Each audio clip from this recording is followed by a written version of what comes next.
नमस्कार, देवभूमि चैनल में आपका स्वागत है।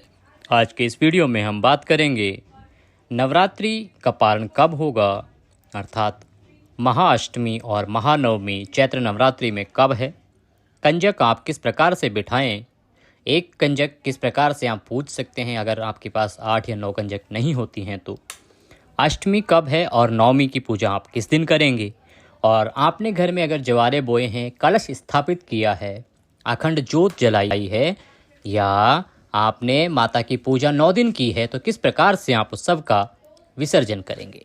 चैत्र नवरात्रि की अष्टमी और नवमी पर माँ दुर्गा के 8वें और 9वें स्वरूप की पूजा होती है। इस दिन कन्या पूजन और हवन कर व्रत को संपन्न किया जाता है। ऐसी मान्यताएं हैं कि जो लोग नवरात्रि में व्रत नहीं रख पाते हैं उन्हें अष्टमी और नवमी पर कन्या पूजन से व्रत रखने वाले साधक के समान ही फल प्राप्त होता है। तो अगर आप किसी कारणवश नवरात्रि में व्रत नहीं रख पाए हैं तो आप अष्टमी या नवमी को कन्या पूजन करके भी उतना ही फल प्राप्त कर सकते हैं। इस दिन देवी की उपासना से मनचाहा वरदान पाया जा सकता है। आपकी जो भी इच्छाएं हैं उनकी पूर्ति अवश्य होती है। चैत्र नवरात्रि की महानवमी पर रामनवमी यानी भगवान श्री रामचंद्र का जन्मोत्सव भी मनाया जाता है। अब आपको ये बताएं कि महाअष्टमी और महानवमी कब है और पूजा का समय क्या रहेगा, उससे पहले जान लेते हैं कि आप अष्टमी या नवमी पर कन्या पूजन किस प्रकार से करें।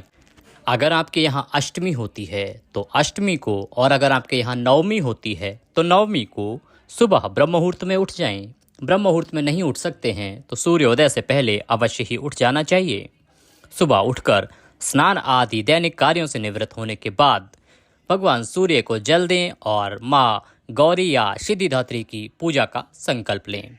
अगर आप अष्टमी कर रहे हैं तो माँ गौरी की पूजा करेंगे, और अगर आप नवमी करते हैं तो माँ सिद्धिदात्री की पूजा करेंगे। पूजा के लिए सबसे पहले संकल्प लेंगे। संकल्प लेने के लिए जो आपने पूजा का स्थल चुना है, जहाँ पे आप पूजा करते हैं या आपने जहाँ पे जोत या जवारे बोए हैं या कलश स्थापित किया है, वह आसन लगाकर बैठ जाएं। एक लोटे में या ग्लास में शुद्ध जल लें, उसमें थोड़ा सा गंगा जल मिला लें। उसको थोड़ा सा जल अपने सीधे हाथ पे रखें, उसमें कुछ पुष्प, थोड़े से चावल और 1 रुपये का सिक्का दक्षिणा के रूप में कम से कम रखें। दूसरा हाथ उसके नीचे लगाएं। अगर आप शादीशुदा हैं तो अपनी धर्मपत्नी का हाथ उसके नीचे लगाएं और ओम विष्णुर विष्णुर विष्णु 3 बार बोलिए। अपना नाम, अमुक गोत्र समुत्पन्नाय, जिस गोत्र में आप उत्पन्न हुए हैं वह गोत्र बोलिए। अमुक स्थान है, जिस स्थान पर बैठ के आप यह संकल्प कर रहे हैं वहाँ का नंबर, मकान नंबर, जो भी स्थान का नाम है वह बोलिए। जो क्षेत्र का नाम है वह बोलिए। जिस भी दिन, उस दिन क्या वार है, अमुक वासरे, जो भी वार है वह बोलिए। अमुक तिथि, अष्टम्याम पूर्ण तिथि और नवम्याम पूर्ण तिथि, जो भी अगर आप अष्टमी को कर रहे हैं तो अष्टमी और नवमी को कर रहे हैं तो नवमी। बोलने के बाद अपनी इच्छा बोलिए और माता गौरी की या माँ सिद्धिदात्री की पूजा का संकल्प करते हैं, कन्या पूजन का संकल्प करते हैं। इस प्रकार से वह जल और संकल्प माता के चरणों में छोड़ दीजिए। उसके बाद माँ सिद्धिदात्री या माँ गौरी की पूजा करेंगे। सबसे पहले उनको शुद्ध जल से स्नान कराएंगे, सांकेतिक स्नान के उनको थोड़े छींटे दीजिए जल के, फिर साफ वस्त्र से पहुँचिए, उनको तिलक लगाइए। रौली कुमकुम आदि से तिलक लगाने के बाद उनको फूलों की माला चढ़ाइए, पुष्प अर्पित कीजिए, फिर माता को भोग लगाइए। भोग के साथ आप घी का दिया, अगर आपने अखंड जोत जला के रखी है तो बहुत अच्छी बात है, अन्यथा आप घी का दिया जलाइए और हो सके तो धूप दिखाइए। धूप दिखाने के बाद माता के आप मंत्रों का जाप कर सकते हैं। दुर्गा सप्तशती का पाठ कर रहे हैं तो उसको संपूर्ण कीजिए, या माता की जो कथा है, माँ गौरी की कथा या माँ सिद्धिदात्री की कथा, वह श्रवण कीजिए। उसके बाद आप कन्या पूजन करेंगे। कन्या पूजन के लिए 9 कन्याएँ या 8 कन्याएँ, अष्टमी को कर रहे हैं तो 8 कन्याएँ, नवमी को करते हैं तो 9 कन्याएँ बुलाइए। उनको घर जब वो आती हैं तो पहले उनके पैर धोइए अच्छे से, फिर उनको पहुँचिए। पहुँचने के बाद उनको आसन दीजिए, आसन पे बैठाइए, तिलक कीजिए, उनको कलावा धागा मौली बांधिए हाथ में। उसके बाद उनको भोजन दीजिए।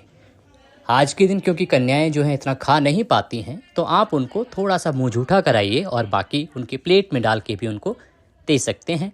फिर दक्षिणा आदि दे के, उपहार आदि दे के उनको विदा कीजिए, पैर छू के आशीर्वाद लीजिए। इस दिन आपको प्रमुख रूप से काले चने और हलवा पूड़ी का भोग लगाना चाहिए माँ को, और वही कंजकों को भी प्रसाद के रूप में खिलाना चाहिए और खुद भी पारण इसी से करना चाहिए।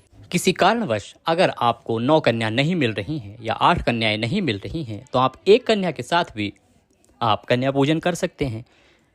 वह आपकी अपने घर की कन्या हो, किसी रिश्तेदार की कन्या हो या किसी पड़ोस से कोई कन्या हो, उसको लाइए, उसका विधिवत पूजन कीजिए और उनको दक्षिणा आदि देके उनको विदा कीजिए। बाकी की जो आपने 8 कन्याएं हैं या 7 कन्याएं हैं उनका आप अलग जाके भी उनको 8 पैकेट बना लीजिए या 7 पैकेट बना लीजिए और उनको जाके बांट दीजिए। किसी गरीब की जो भी कन्या आपको मिलती है वहाँ पे आप उसको दे सकते हैं। किसी कारणवश आप, क्योंकि आपको सुबह ऑफिस जल्दी निकलना हो सकता है, तो आपके पास अगर उपलब्ध नहीं होती हैं कन्याएं तो उस अवस्था में आप इस प्रकार से पूजन कर सकते हैं और बाद में उनके जो निकाला गया आपका कंजक है उसको आप कंजकों को बाद में दे सकते हैं। आइए आप जान लेते हैं कि महाअष्टमी कब है और महानवमी कब है। अष्टमी को अगर पारण करना है तो वो कब करेंगे, और आपने नवमी को पारण करते हैं, आपके यहाँ नवमी पूजती है, तो वह आप कब मनाएंगे। देखिए, चैत्र नवरात्रि के 9वें दिन को महानवमी मनाई जाती है। इस दिन देवी के 9वें स्वरूप अर्थात माँ सिद्धिदात्री की पूजा होती है।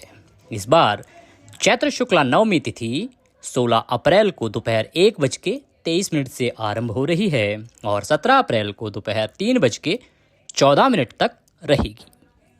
ऐसे में नवरात्रि जो है उसकी महानवमी 17 अप्रैल को मनाई जाएगी, क्योंकि उदया तिथि के अनुसार ही इसका मान होता है। इसलिए 17 अप्रैल को महानवमी की पूजा होगी। अगर नवमी आप करते हैं तो 17 अप्रैल को कंजक बिठाइए और व्रत का पारण कीजिए। वहीं अगर आप अष्टमी की बात करें तो चैत्र नवरात्रि के 8वें दिन महाअष्टमी मनाई जाती है। इस दिन माँ महागौरी की पूजा होती है। इस बार चैत्र शुक्ल अष्टमी तिथि 15 अप्रैल को दोपहर 12:11 पर शुरू होगी और दोपहर को 1:23 16 अप्रैल को यह समाप्त होगी। उदया तिथि के अनुसार यह 16 अप्रैल को मनाई जाएगी। कि अगर आपके यहाँ पे अष्टमी से जो पारण है वो होता है, अष्टमी को आपके यहाँ नवरात्रि समाप्त होते हैं, संपूर्ण होते हैं, तो आप 16 अप्रैल को आप अपने नवरात्रि का पारण करेंगे। इस प्रकार से आप अपने नवरात्रि का पारण कीजिए और माता का आशीर्वाद प्राप्त कीजिए। वीडियो अच्छा लगे तो उसे लाइक अवश्य कीजिए। कमेंट बॉक्स में जय माता दी लिखना ना भूलें। इससे माता की कृपा आप सभी पर रहेगी और आपके सभी काम अवश्य ही बन जाएंगे। चैनल पर नए हैं तो सब्सक्राइब करना ना भूलें। आगे बढ़ते हैं और बताते हैं आपको कि आपने जो कलश स्थापित किया है या जवारे बोए हैं, खिचड़ी बोई है, अखंड ज्योत आपने जलाई है, उसका आप किस प्रकार से विसर्जन करेंगे, किस प्रकार से उसका निदान करेंगे।